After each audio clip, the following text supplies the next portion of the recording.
আমার বলছেন, রাবি হচ্ছেন হযরতে আবু হুরায়রা রাদিয়াল্লাহু তাআলা আনহু।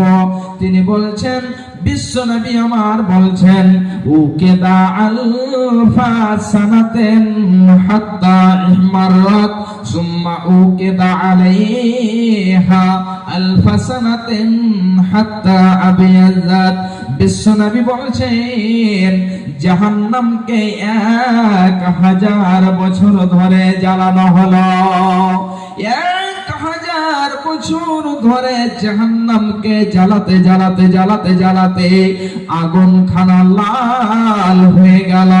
সুম্মা উকিদা আলাইহা আলফা সানাতিন হাত্তা আবিয়াজাত।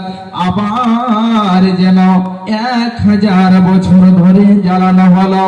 তাহলে 1000 বছর ধরে জ্বালাতে জ্বালাতে ওই জাহান্নামের আগুন খানা লাল হয়ে গেল। আবার যেন 1000 বছর ধরে জ্বালানো হলো, ওই জাহান্নামের আগুন সাদা হয়ে গেল। সুম্মা উকিদা আলাইহা আলফা সানাতিন হাত্তা আসওয়াদাত।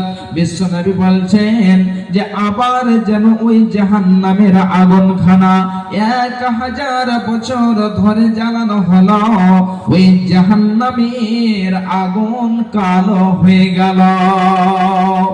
এত ভয়ঙ্কর জাহান্নামের আগুন, যে জাহান্নামের আগুন খানা কালো হয়ে গেল, কুৎসিত হয়ে গেল।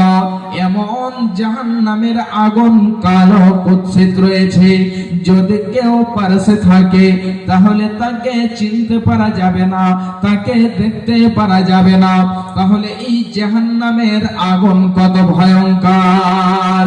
মা আমার, বোন আমার, ভাইজান আমার, এমন ভয়ঙ্কর জাহান্নামের আগুন থেকে বাঁচার জন্য পৃথিবীতে আমাদেরকে নেক আমল করে যেতে হবে। যদি আমরা নেক আমল না করে যাই তাহলে কিন্তু আমাদেরকে এই ভয়াবহ কঠিন জাহান্নামে যেতে হবে।